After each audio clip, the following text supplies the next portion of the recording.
Hi everyone, welcome back to the channel Nandana creations. Friends, ಇವತ್ತೊಂದು ಹೊಸ design try ಮಾಡಿದ್ದೀನಿ, crochet design. So ಸ್ವಲ್ಪ heart ಶೇಪಲ್ಲಿ ಬರುತ್ತೆ. ಹಾರ್ಟ್ ಶೇಪಲ್ಲಿ ಮಾಡಿದ್ರೆ ಯಾವ ರೀತಿ ಇರುತ್ತೆ ಅಂತ ಟ್ರೈ ಮಾಡಿದ್ದೀನಿ. ಕಲರ್ ಕಾಂಬಿನೇಷನ್, ಈ ಕಲರ್ ಕಾಂಬಿನೇಷನ್ ತೊಗೊಂಡಿದ್ದೀನಿ. ಸ್ಟಾರ್ಟಿಂಗು ಮರೂನಲ್ಲೇ ಹಾಕ್ತಾಯಿದ್ದೀನಿ. ಆ್ಯಸ್ ಯೂಶುವಲ್ 6 ದಾರ ತೊಗೊಂಡು ಗಂಟು ಹಾಕಿ ರೆಡಿ ಮಾಡಿ ಇಟ್ಕೊಂಡಿದ್ದೀನಿ. 7-8 ಆದರೂ ನಡೆಯುತ್ತೆ ಫ್ರೆಂಡ್ಸ್, ಸ್ಟಿಫಾಗಿ ಚೆನ್ನಾಗಿ ಬರುತ್ತೆ. ಇನ್ನು ಫಸ್ಟು ನೀಡಲ್ನ ಹಾಕಿ ದಾರನ ತೊಗೊಬಂದು 2 ಸತಿ ಸಿಂಗಲ್ ಕ್ರೋಶೆ ಮಾಡೋಣ. ಅದು ತುಂಬ ಈಸಿಯಾಗಿ ಮಾಡ್ಬೋದು, ಬಟ್ 2 ಸ್ಟೆಪ್ಪಲ್ಲಿ ಮಾಡ್ಬೋದು ಫ್ರೆಂಡ್ಸ್. 2 ಸ್ಟೆಪ್ಪಲ್ಲಿ ಮಾಡೋ ಅಂಥದ್ದು ತುಂಬ ಈಸಿ ಇದೆ. 2 ಸ್ಟೆಪ್ಪು ತುಂಬ ಈಸಿ. ಪುಟ್ಟು ಡಿಸೈನು ಹಾರ್ಟ್ ಶೇಪಲ್ಲಿ ಬರುತ್ತೆ, ಚೆನ್ನಾಗಿ ಬರುತ್ತೆ. ಸೊ 2 ಸಿಂಗಲ್ ಕ್ರೋಶೆ ಮಾಡ್ತಾಯಿದ್ದೀನಿ. 3 ಚೈನ್ನ ಹಾಕ್ತಾಯಿದ್ದೀನಿ ಫ್ರೆಂಡ್ಸ್. 2 ಸಿಂಗಲ್ ಕ್ರೋಶೆ ಮಾಡಿ 3 ಚೈನ್ ಹಾಕಿದ್ದೀನಿ. 3 ಚೈನ್ ಹಾಕಿದ್ಮೇಲೆ ಅದು ಎಲ್ಲಿಗೆ ಬರುತ್ತೆ ಅಲ್ಲಿಗೆ ಚೆಕ್ ಮಾಡ್ಕೊಳ್ಳಿ ಫ್ರೆಂಡ್ಸ್. ಚೆಕ್ ಮಾಡಿಕೊಂಡು ನೀಡಲ್ನ ಸ್ವಲ್ಪ ಸ್ಲ್ಯಾಂಟ್ ಮಾಡ್ಕೋಬೇಕು. ಈ ಡಬಲ್ ಕ್ರೋಶೆ ಅಲ್ಲ, ಸಿಂಗಲ್ ಕ್ರೋಶೆನೇ ಸ್ವಲ್ಪ ನೀಡಲ್ನ ಸ್ಲ್ಯಾಂಟ್ ಮಾಡ್ಕೊಂಡು ನೋಡಿ. ಎಮ್ಮಿಂಗಿಂತ ಮೇಲೆ, ನಾವು ಎಲ್ಲಿ ಎಮ್ಮಿಂಗ್ ಮಾಡಿರ್ತೀವಿ ಸ್ವಲ್ಪ ಮೇಲಕ್ಕೆ, ತುಂಬ ಮೇಲಕ್ಕೆ ಮಾಡ್ಕೊಳ್ಳಿ ನೋಡಿ. ಒಂದು 1/2 ಇಂಚಷ್ಟು ಇನ್ನೂ ಮೇಲೆ ಮಾಡಿದ್ರೂ ನಡೆಯುತ್ತೆ. ನಂದು ಇದು ಶಾರ್ಟ್ ಆಯ್ತು ಆ್ಯಕ್ಚುಲಿ. ಅಲ್ಲಿ ಪಾಯಿಂಟಿಗೆ ನೀಡಲ್ ಹಾಕಿ ದಾರನ ತರ್ತೀನಿ. ನೀಡಲ್ ಮೇಲೆ 2 ದಾರ ಇರುತ್ತೆ. ಸೊ ಸಿಂಗಲ್ ಕ್ರೋಶೆ ಥರನೇ 2 ದಾರ ಇರುತ್ತಲ್ವ, ನಾವು 3 ಚೈನ್ ಎಲ್ಲಿಗೆ ಬರುತ್ತೋ ಅಲ್ಲಿಂದ ಸ್ಲ್ಯಾಂಟಾಗಿ ನಾವು ಸ್ವಲ್ಪ ಲೆಫ್ಟ್ ಸೈಡಿಗೆ ಎಮ್ಮಿಂಗಿಂತ ಮೇಲೇ ಒಂದು ಸಿಂಗಲ್ ಕ್ರೋಶೆ ಮಾಡಿದ್ದೀನಿ. ಮತ್ತು ಅದೇ ಪಾಯಿಂಟಿಗೆ ನೀಡಲ್ ಹಾಕಬೇಕು. ದಾರನ ತೊಗೊಂಡು ಬಂದು 2 ದಾರ ಸೇರಿ 1 ಮಾಡ್ಕೋಬೇಕು. ಮತ್ತು ಅದೇ ಥರ ಸೇಮ್ ನೋಡಿ ಫ್ರೆಂಡ್ಸ್, ಅದೇ ಪಾಯಿಂಟಿಗೆ ನೀಡಲ್ನ ಹಾಕ್ತೀನಿ.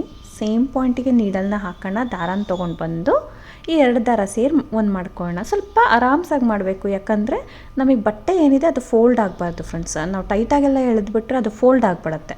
ಸೊ ಮೇಲೆಗಡೆ ನಾವು ಯಾವಾಗಲೂ ಎಮ್ಮಿಂಗ್ ಮೇಲೆ ಅಲ್ವಾ ನಾವು ಕ್ರೋಶ ಮಾಡ್ಕೊಳ್ಳೋದು. ಸೊ ಇದನ್ನು ಸ್ವಲ್ಪ ಹಿಂದೆಯಿಂದ ತೊಗೋತಾ ಇದ್ದೀವಿ. ಅದು ಸಿಂಗಲ್ ಪಾಯಿಂಟಿಗೆ 6 ಕಂಬಗಳು, 6 ಸಿಂಗಲ್ ಕ್ರೋಶನ ಮಾಡ್ಕೋತಾ ಇದ್ದೀನಿ. ಒಂದೇ ಸೇಮ್ ಪಾಯಿಂಟಿಗೆ 6 ಸಿಂಗಲ್ ಕ್ರೋಶೆ. ಆ್ಯಕ್ಚುಲಿ ಇದು ಸಿಂಗಲ್ ಕ್ರೋಶೆನೇ, ಸ್ವಲ್ಪ ಲೆಂತಿಯಾಗಿ ಹಾಕೋತಾ ಇದ್ದೀನಿ. ಜಸ್ಟ್ ನೀಡಲ್ನ ಹಾಕಬೇಕು, ಪಾಯಿಂಟಿಗೆ ದಾರನ ತಂದು 2 ದಾರ ಸೇರಿ 1 ಮಾಡ್ಕೋಬೇಕು. ಈ ರೀತಿ ಜಸ್ಟ್ ಸಿಂಗಲ್ ಕ್ರೋಶೆ 6 ಸತಿ ಹಾಕಿದ್ದೀನಿ. 6 ಸಿಂಗಲ್ ಕ್ರೋಶಸ್ನ ಹಾಕಿದ್ದೀನಿ. 6 ಸಿಂಗಲ್ ಕ್ರೋಶನ ಹಾಕಿ ಸ್ವಲ್ಪ ಲೆಂತ್ ಬರಬೇಕು ನೋಡಿ. ನಾನು ಶಾರ್ಟ್ ತೊಗೊಂಡೆ ಅನ್ನಲ್ಲ, ಇಂಚೂರು 1-2 ಪಾಯಿಂಟ್ ಹಿಂದಕ್ಕೆ ಅಂದರೆ ಎಮ್ಮಿಂಗ್ ಮೇಲೆಗಡೆ ತೊಗೋಬೇಕು. 6 ಆದ ತಕ್ಷಣ 3 ಚೈನ್ ಅಗೇನ್ ಹಾಕ್ತೀನಿ ಫ್ರೆಂಡ್ಸ್. ಇಲ್ಲಿ ಲಾಕ್ ಮಾಡೋದು ಬೇಡ, ಡೈರೆಕ್ಟಾಗೆ ಇವಾಗ ಸಿಂಗಲ್ ಕ್ರೋಶೆ ನೋಡಿ. ಎಲ್ಲಿ ಅದು 3 ಚೈನ್ಗೆ ಬರುತ್ತೋ ಅಲ್ಲಿಂದ ಸ್ಲ್ಯಾಂಟಾಗಿ ತೊಗೋತೀನಿ ನಾನು. ಎಲ್ಲಿಗೆ ಬರುತ್ತೋ ಅಲ್ಲಿಗೆ ನೋಡಿಕೊಂಡು ಅಲ್ಲಿಂದ ವಿ ಶೇಪಲ್ಲಿ ಇನ್ನೂ ಸ್ವಲ್ಪ ಮೇಲೆ ಮಾಡಿದ್ರೂ ನಡೆಯುತ್ತೆ. ನಾನು ಹೋಗ್ತಾ ಮಾಡಿದ್ದೀನಿ ಫ್ರೆಂಡ್ಸ್. ಅದು ನೀಟಾಗಿ ವಿ ಶೇಪ್ ಬರಬೇಕು ನಮಗೆ. ಸೊ ಸ್ಲ್ಯಾಂಟಾಗಿ ಇಟ್ಕೊಂಡು ಪಾಯಿಂಟ್ ಮಾಡಿಬಿಟ್ಟಲ್ಲಿ ದಾರನ ತೊಗೊಂಡು ಬಂದು ಈ 2 ದಾರ ಸೇರಿ 1 ಮಾಡ್ಕೋತೀನಿ. ಸೊ ಇನ್ನೂ ಲೆಫ್ಟಿಗೆ ಬರಬೇಕಿತ್ತು ಆ್ಯಕ್ಚುಲಿ, ಸ್ಟಾರ್ಟಿಂಗ್ ಅಲ್ವಾ. ಸೊ ಅದಕ್ಕೋಸ್ಕರ ಇನ್ನೂ ಮೇಲೆ ತೊಗೊಂಡ್ರೆ ಫ್ರೆಂಡ್ಸ್ ವಿ ಶೇಪ್ ನೀಟಾಗಿ ಬರುತ್ತೆ ನಿಮಗೆ. ಟ್ರಯಾಂಗಲ್ ಶೇಪ್ ಬರಬೇಕು ನಮಗಲ್ಲಿ. 6 ಸರ್ತಿ ಸಿಂಗಲ್ ಕ್ರೋಶೆ ಮಾಡ್ತೀನಿ. ಸೇಮ್ ಪಾಯಿಂಟಲ್ಲೇ ಮಾಡ್ಕೊಂಡು ಹೋಗಬೇಕು 6 ಟೈಮ್ಸ್ ಸಿಂಗಲ್ ಕ್ರೋಶೆ. ಸೊ ಇಲ್ಲಿ ನಾವು ದಾರನ ಎಳ್ಕೊಂಡ್ಬಿಟ್ಟು ಲಾಕ್ ಮಾಡಬೇಕಾದ್ರೆ ಫ್ರೆಂಡ್ಸ್ ಟೈಟ್ ಮಾಡಬಾರ್ದು. ಬಟ್ಟೆ ಫೋಲ್ಡ್ ಆಗೋ ಚಾನ್ಸಸ್ ಇರುತ್ತೆ. ಆಮೇಲೆ ಸ್ಟ್ರೇಟಾಗಿ ಕೂಡ ಬರಲ್ಲ. ಅಲ್ಲಿ ಸ್ವಲ್ಪ ಆರಾಮ್ಸಾಗೆ ಸೇಮ್ ಲೆಂತಲ್ಲಿ ನೀವು 6 ಟೈಮ್ಸ್ ಸಿಂಗಲ್ ಕ್ರೋಶೆ ಮಾಡ್ಕೊಳ್ಳಿ. ಮತ್ತು 3 ಚೈನ್ ಹಾಕಿ ನೆಕ್ಸ್ಟ್ ಎಲ್ಲಿಗೆ ಬರುತ್ತೆ ಅಂತ ನೋಡಿ, ಅಲ್ಲಿಂದ ಸ್ಲ್ಯಾಂಟಾಗಿ ಇಟ್ಕೊತೀನಿ. ಸ್ಲ್ಯಾಂಟಾಗಿ ಇಟ್ಕೊಂಡು ಅಲ್ಲಿಗೆ ಕೂಡ 6 ಸಿಂಗಲ್ ಕ್ರೋಶೆ ಮಾಡ್ತೀನಿ. ಸ್ಟಾರ್ಟಿಂಗ್ ಸ್ಟೆಪ್ ಇದೇ ಥರ ಕಾಣಿಸುತ್ತೆ ಫ್ರೆಂಡ್ಸ್. ಆಲ್ಮೋಸ್ಟ್ ಇನ್ನೂ ಸ್ವಲ್ಪ ನೀವು ಮೇಲಕ್ಕೇ ಬಟ್ಟೆ ತೊಗೊಂಡ್ರೆ ಇನ್ನು ವಿ ಶೇಪ್ ಥರ ಬರುತ್ತೆ. ಇನ್ನು ಸ್ವಲ್ಪ ಎಮ್ಮಿಂಗಿಂತ ಸ್ವಲ್ಪನೇ ಮೇಲೆ ಮಾಡ್ಕೊಂಡಿದ್ದೀನಿ. ಇನ್ನೂ ಮೇಲೆ ಮಾಡಿದ್ರೆ ನೀಟಾಗಿ ಬರುತ್ತೆ. ಸೊ ಈ ರೀತಿ ಫಸ್ಟ್ ಸ್ಟೆಪ್ ರೆಡಿ ಆಗಿದೆ ಅಲ್ವಾ. ಫಸ್ಟ್ ಸ್ಟೆಪ್ ರೆಡಿ ಆದರೆ ಗೊತ್ತಾಗೋದಿಲ್ಲ, ಸೆಕೆಂಡ್ ಸ್ಟೆಪ್ ಕಂಪ್ಲೀಟ್ ಆದ್ರೇ ಈ ಡಿಸೈನ್ ಏನಂತ ಗೊತ್ತಾಗುತ್ತೆ. ಸೊ ಸೇಮ್ ಕಲರಲ್ಲೇ ತೊಗೋಬೇಕು. ಸಿಂಗಲ್ ಕ್ರೋಶೆ ಮಾಡ್ಕೊಳ್ಳೋಣ. ಇಲ್ಲಿ ಕೂಡ ದಾರನ ತೊಗೊಂಡು ಬಂದು ಸಿಂಗಲ್ ಕ್ರೋಶೆ ಮಾಡಿಕೊಂಡು ಲಾಕ್ ಮಾಡ್ಕೊಳ್ಳೋಣ. ಈ 3 ಚೈನ್ ಏನಿದೆ ಫ್ರೆಂಡ್ಸ್, 3 ಚೈನ್ ಇದೆ ಅಲ್ವಾ, 3 ಚೈನಲ್ಲಿ 3 ಟೈಮ್ಸ್ ಸಿಂಗಲ್ ಕ್ರೋಶೆನೇ ಹಾಕ್ತೀನಿ. ನೀಡಲ್ನ ಹಾಕಿ ದಾರನ ತೊಗೊಂಡು ಬಂದು 1 ಸಿಂಗಲ್ ಕ್ರೋಶೆ, ಇನ್ನು 2 ಟೈಮ್ಸ್ ಮಾಡ್ಕೊಳ್ಳೋಣ. ನೀಡಲ್ನ ಹಾಕಿ ದಾರನ ತಂದು ಇನ್ನೊಂದು ಸಿಂಗಲ್ ಕ್ರೋಶೆ, ಅಗೇನ್ ಇನ್ನೂ 1 ಸಿಂಗಲ್ ಕ್ರೋಶೆ. ಸೊ ಈ ರೀತಿ 3 ಸಿಂಗಲ್ ಕ್ರೋಶೆಸ್ ಆಯ್ತಲ್ವಾ ಫ್ರೆಂಡ್ಸ್. ಇಲ್ಲಿ ಹೋಲ್ ಗ್ಯಾಪ್ಸ್ ಇದೆ ನೋಡಿ. 6 ಹೋಲ್ ಗ್ಯಾಪ್ಸ್ ಅಂದರೆ ಕಂಬದ ಮೇಲೆ ಹೋಲ್ ಗ್ಯಾಪ್ಸ್ ಇರುತ್ತಲ್ಲ, ಆ ಥರ ಹೋಲ್ ಗ್ಯಾಪ್ಸ್ ಇದೆ. ಫಸ್ಟ್ 1 ಹೋಲ್ ಗ್ಯಾಪ್ಗೆ ನಾವು ನೀಡಲ್ನ ಹಾಕೋಣ. ಫಸ್ಟ್ 1 ಹೋಲ್ ಗ್ಯಾಪ್ಗೆ ನೀಡಲ್ನ ಹಾಕಿ, ಸೊ ನೀಡಲ್ನ ಹಾಕ್ಬಿಟ್ಟು ಫಸ್ಟ್ 1 ಹೋಲ್ ಗ್ಯಾಪ್ಗೆ ನೀಡಲ್ನ ಹಾಕಿ ದಾರನ ತೊಗೊಂಡು ಬಂದು ಇಲ್ಲಿ ಸ್ಪ್ಲಿಟ್ ಸ್ಟಿಚ್ ಮಾಡ್ಕೊಳ್ಳೋಣ ಫ್ರೆಂಡ್ಸ್. ಸಿಂಗಲ್ ಕ್ರೋಶೆ ಆದರೂ ನಡೆಯುತ್ತೆ, ಸ್ಪ್ಲಿಟ್ ಸ್ಟಿಚ್ ಆದರೂ ನಡೆಯುತ್ತೆ. ಈ ರೀತಿ ಒಂದು ಸಿಂಗಲ್ ಕ್ರೋಶೆ ಮಾಡ್ಕೋತೀನಿ. ಮಾಡಿಕೊಂಡು ಸೊ ಇಲ್ಲ ಅದು ತೆಗೆದುಬಿಟ್ಟು ಸ್ಪ್ಲಿಟ್ ಸ್ಟಿಚ್ ಹಾಕೋಣ. ಸೊ ಫಸ್ಟ್ ಹೋಲ್ ಗ್ಯಾಪ್ಗೆ ನಾವು ದಾರನ ತೊಗೊಬಂದು ಈ ಆಲ್ರೆಡಿ ಲೂಪ್ ಇರುತ್ತಲ್ಲ ನೀಡಲ್ ಮೇಲೆ ಅದಕ್ಕೆ ಇದನ್ನು ಪಾಸ್ ಮಾಡ್ಕೋತೀನಿ. ಸೊ ಸ್ಪ್ಲಿಟ್ ಸ್ಟಿಚ್ಚೇ ಬೆಸ್ಟ್ ಅನಿಸುತ್ತೆ ಸಿಂಗಲ್ ಕ್ರೋಶೆಗಿಂತ. ಸೊ ಅದನ್ನು ಮಾಡಿಕೊಂಡು 2 ಚೈನ್ ಹಾಕೋತೀನಿ. ಸೊ 2 ಚೈನ್ ಹಾಕಿ ಫ್ರೆಂಡ್ಸ್ ನೋಡಿ, ಫಸ್ಟ್ ಹೋಲ್ ಗ್ಯಾಪ್ಗೆ ಸ್ಪ್ಲಿಟ್ ಸ್ಟಿಚ್ ಆದ ತಕ್ಷಣ 2 ಚೈನ್ ಮಾಡಿದ್ದೀನಿ. ಮತ್ತು ಇವಾಗ ಸೆಕೆಂಡ್ ಹೋಲ್ ಗ್ಯಾಪ್ಗೆ ನೀಡಲ್ ಮೇಲೆ ದಾರ ಸುತ್ಕೊಂಡಿದ್ದೀನಿ. ನೀಡಲ್ ಮೇಲೆ ದಾರ ಸುತ್ಕೊಂಡು ಸೆಕೆಂಡ್ ಹೋಲ್ ಗ್ಯಾಪಲ್ಲಿ ನೀಡಲ್ನ ಹಾಕಿ ದಾರನ ತೊಗೊಂಡು ಬರ್ತೀನಿ. ಸೊ ಫಸ್ಟ್ ಹೋಲ್ ಗ್ಯಾಪಲ್ಲಿ ಸ್ಪ್ಲಿಟ್ ಸ್ಟಿಚ್ ಮಾಡಿ 2 ಚೈನ್ ಮಾಡಿದ್ದೀನಿ. ಸೆಕೆಂಡಲ್ಲಿ ನೀಡಲ್ನ ನೀಡಲ್ ಮೇಲೆ ದಾರ ಸುತ್ಕೊಂಡು ಸೆಕೆಂಡ್ ಹೋಲ್ ಗ್ಯಾಪ್ಗೆ ಹೋಗಿ ದಾರನ ತಂದು ಫ್ರೆಂಡ್ಸ್ 2 ದಾರ ಸೇರಿ 1 ಮಾಡ್ಕೋತೀನಿ. ಇನ್ನೆರಡು ದಾರ ಹಾಗೆ ಇಟ್ಕೋಬೇಕು. ಮತ್ತು ನೀಡಲ್ ಮೇಲೆ ದಾರ ಸುತ್ಕೊಂಡು ಸೇಮ್ ಸೆಕೆಂಡ್ ಹೋಲ್ ಗ್ಯಾಪ್ಗೆ ಅಗೇನ್ ಸೆಕೆಂಡ್ ಹೋಲ್ ಗ್ಯಾಪ್ಗೆ ನೀಡಲ್ನ ಹಾಕಿ ಇವಾಗ 4 ದಾರ ಇರುತ್ತೆ. ದಾರ ಅಂತಂದರೆ 4 ದಾರ ಇರುತ್ತೆ. 2 ದಾರ ಮಾತ್ರ 1 ಮಾಡ್ಕೋಬೇಕು. ಇವಾಗ ನಮಗೆ 3 ದಾರ ಬರುತ್ತೆ ಫ್ರೆಂಡ್ಸ್. ಡಿಸೈನ್ ಸ್ವಲ್ಪ ತಿಕ್ನೆಸ್ ಬರೋಕ್ಕೆ ಆ ಥರ ಮಾಡೋದು. ಮತ್ತು 3 ದಾರನೂ ಸೇರಿ 1 ಮಾಡ್ಕೋತೀನಿ. 2 ಟೈಮ್ ಆ ಥರ ಮಾಡ್ಕೊಳ್ಳೋಣ. 2 ಚೈನ್ ಆದಮೇಲೆ ಥರ ಮಾಡಿಕೊಂಡು 3 ದಾರ ಸೇರಿ 1 ಮಾಡ್ಕೊಂಡು ಲಾಕ್ ಆಯ್ತಲ್ವ, ಅಲ್ಲಿಂದ ಮತ್ತೆ 2 ಚೈನ್ ಮಾಡಿಕೊಂಡು ಸೊ ನೋಡಿ ಫಸ್ಟ್ 2 ಚೈನ್ ಮಾಡಿದೆ. ಸೇಮ್ ಹೋಲ್ ಗ್ಯಾಪಲ್ಲಿ 2 ಸರ್ತಿ ನಾವು ಆ ಥರ ಡಬಲ್ ಕ್ರೋಶೆ ಥರ ಮಾಡಿದ್ವಿ. ಸೊ ಮತ್ತೆ 2 ಚೈನ್ ಹಾಕಿ ನೆಕ್ಸ್ಟ್ ಹೋಲ್ ಗ್ಯಾಪಿಗೆ ನೀಡಲ್ನ ಹಾಕಿ ದಾರನ ತೊಗೊಬಂದು ಇಲ್ಲೊಂದು ಸ್ಪ್ಲಿಟ್ ಸ್ಟಿಚ್ ಮಾಡ್ಕೊತಾ ಇದ್ದೀನಿ. ಸೊ ಇಲ್ಲೊಂದು ಸ್ಪ್ಲಿಟ್ ಸ್ಟಿಚ್ ಮಾಡ್ಕೊತಾ ಇದ್ದೀನಿ. ಪಕ್ಕದ ಹೋಲ್ ಗ್ಯಾಪ್ಗೆ ಇನ್ನೂ ಒಂದು ಸ್ಪ್ಲಿಟ್ ಸ್ಟಿಚ್ ಮಾಡಿ ನಾವು 2 ಚೈನ್ ಸ್ಟಾರ್ಟ್ ಮಾಡಬೇಕು ಫ್ರೆಂಡ್ಸ್. ಅದು ಸ್ಕಿಪ್ ಆಗೋಗಿದೆ.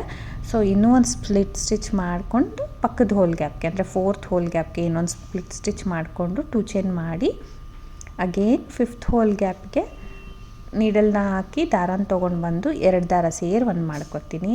ಮತ್ತು ನೀಡಲ್ ಮೇಲೆ ದಾರ ಸುತ್ತಕೊಂಡು ಸೇಮ್ 5th ಹೋಲ್ ಗ್ಯಾಪ್ಗೆ ನೀಡಲ್ನ ಹಾಕಿ ದಾರನ ತೊಗೊಬಂದು ನೋಡಿ 2 ದಾರ ಮಾತ್ರ 1 ಮಾಡ್ಕೊತೀನಿ. 3 ದಾರ ಮಿಗುತ್ತೆ ನಮಗೆ. 3 ದಾರ ಸೇರಿ 1 ಮಾಡಿಕೊಂಡು ಇವಾಗ 2 ಚೈನ್ ಹಾಕಿ ಸೊ 6th ಹೋಲ್ ಗ್ಯಾಪ್ಗೆ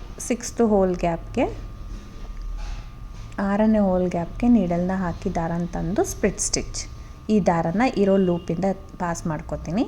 ಸೊ ಅವಾಗ ನಮಗೆ ಕಂಪ್ಲೀಟ್ ಆಗುತ್ತೆ. ಸೊ 1 ಚೈನ್ ಬಿಚ್ಚಿ ಹೋಯಿತು ಫ್ರೆಂಡ್ಸ್. ಇನ್ನು ಒಂದು ಚೈನ್ ಇದೆ. ಸೊ 1 ಚೈನ್ ಹಾಕಿ 6th ಹೋಲ್ ಗ್ಯಾಪಿಗೆ ನಾವು ದಾರನ ತಂದು ಇದನ್ನು ಅಂದರೆ ನಮಗೆ ಹಾರ್ಟ್ ಶೇಪ್ ಕಂಟಿನ್ಯೂ ಥರ ಇರಬೇಕಲ್ಲ ಫ್ರೆಂಡ್ಸ್, ಅದು ಸಪ್ರೇಟ್ ಇದು ಸಪ್ರೇಟ್ ಕಾಣಿಸ್ಬಾರ್ದಲ್ವ. ಸೊ ಅದಕ್ಕೆ ಸ್ಪ್ಲಿಟ್ ಸ್ಟಿಚ್ ಹಾಕೋದು. ಸಿಂಗಲ್ ಕ್ರೋಶೆ ಹಾಕ್ಬಿಟ್ಟು ಸ್ವಲ್ಪ ಗ್ಯಾಪ್ ಅಂದರೆ ಸ್ವಲ್ಪ ಒಂಥರ ಸ್ವಲ್ಪ ಬಿಗ್ಗಾಗಿ ಕಾಣಿಸುತ್ತೆ ಅದಕ್ಕೋಸ್ಕರ. ಸೊ ಮತ್ತು ಇಲ್ಲಿ 3 ಸಿಂಗಲ್ ಕ್ರೋಶೆ ಏನಿದೆ 3 ಚೈನ್ ಏನಿದೆ ಅಲ್ಲಿ 3 ಚೈನ್ ಇರೋ ಕಡೆ 3 ಸಿಂಗಲ್ ಕ್ರೋಶೆನ ಮಾಡ್ಕೊಳ್ಳೋಣ. ಸೊ 3 ಸಿಂಗಲ್ ಕ್ರೋಶೆ ಮಾಡಿಕೊಂಡು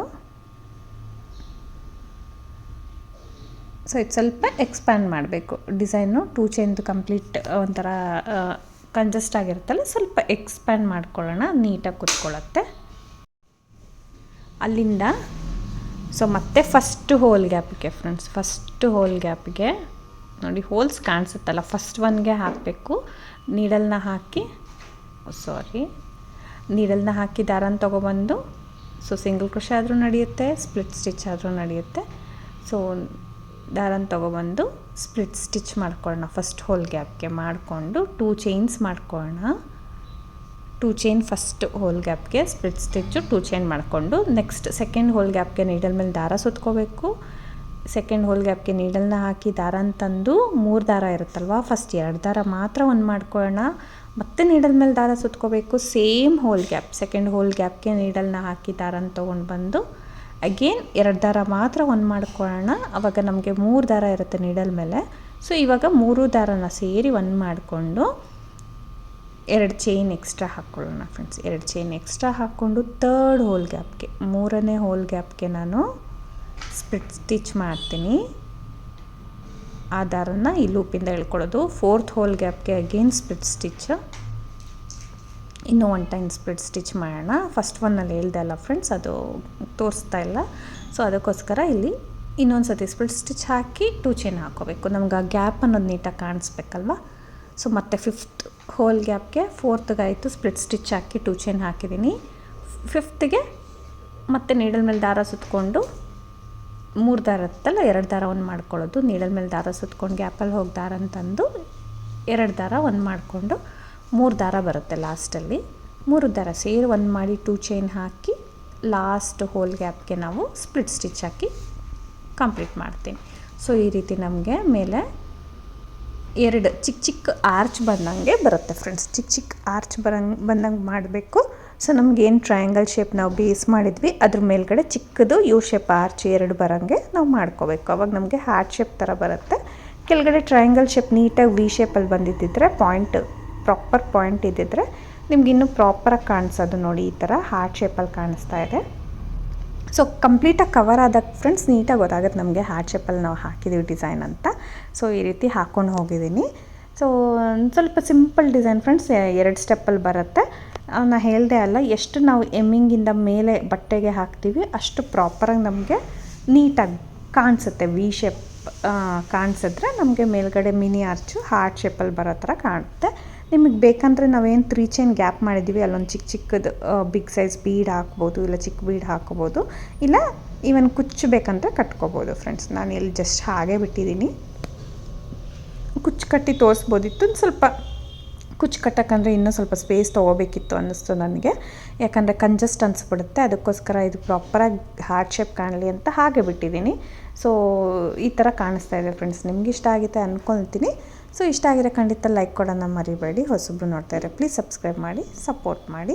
ಆ್ಯಂಡ್ ಇದಕ್ಕೆ ಒಂದೊಂದು ಬೀಡ್ ಆ್ಯಡ್ ಮಾಡಿದರೂ ಕೂಡ ಚೆನ್ನಾಗಿ ಅನಿಸ್ತಾ ಇತ್ತು. ನೋಡಿ ನಮ್ಮ ಪ್ರಾಪರ್ ಪಲ್ಲುನಿ ಕೆಳಗಡೆ ಬಿಟ್ಟರೆ ಈ ಥರ ಕಾಣಿಸುತ್ತೆ. ನಾವು ಪಲ್ಲುನ ನಾವು ವೇರ್ ಮಾಡ್ತೀವಲ್ಲ ಫ್ರಂಟ್ ಸೈಡ್ಗೆ, ಅವಾಗ ನೀಟಾಗಿ ಹಾರ್ಟ್ ಶೇಪ್ ಎಷ್ಟು ನೀಟಾಗಿ ಕಾಣುತ್ತೆ ಅಂದರೆ ಅಷ್ಟು ನೀಟಾಗಿ ಕಾಣಿಸುತ್ತೆ. ಖಂಡಿತ ಟ್ರೈ ಮಾಡಿ. ಇದಕ್ಕೆ ಪ್ರೈಸ್ ಬಂದು 350 around. Thank you for watching friends. Thank you.